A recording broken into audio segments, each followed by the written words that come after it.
Surabaya Mengaji. Yuk, dukung dakwah Surabaya Mengaji. Salurkan harta terbaik Anda untuk operasional dakwah.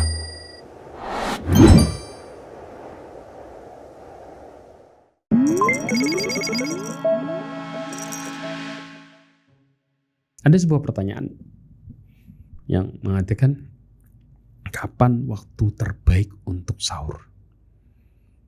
Allah Subhanahu wa Ta'ala berfirman di dalam surat Al-Baqarah ayat 187 menjelaskan batasan sahur.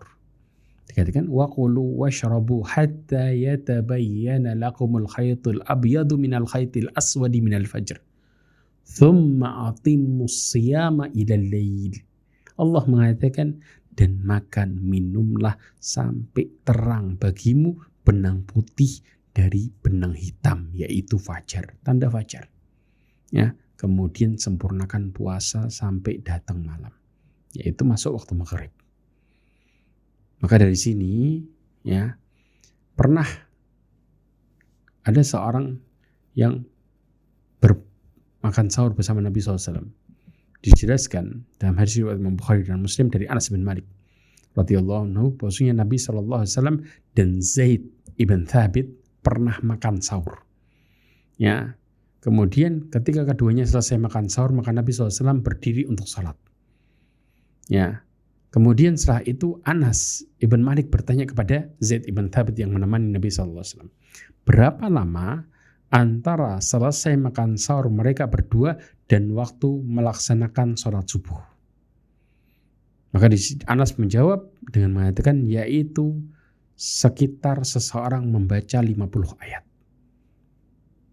Ini perkiraannya, sekitar membaca 50 ayat.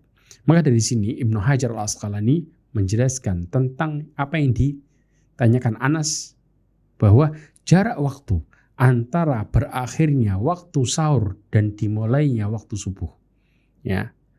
Kemudian juga Imam Nawawi dalam kitabnya Syarh Sahih Muslim menjelaskan, ini menunjukkan disunnahkan mengakhirkan makan sahur hingga dekat waktu subuh. Sunnahnya adalah mengakhirkan makan sahur hingga dekat waktu subuh. Ya. Kemudian bagaimana kalau ternyata pada waktu kita lagi makan, tiba-tiba di mulut kita ada makanan, datang ya adzan subuh yang sebenarnya. Artinya sudah masuk waktu fajar yang sebenarnya.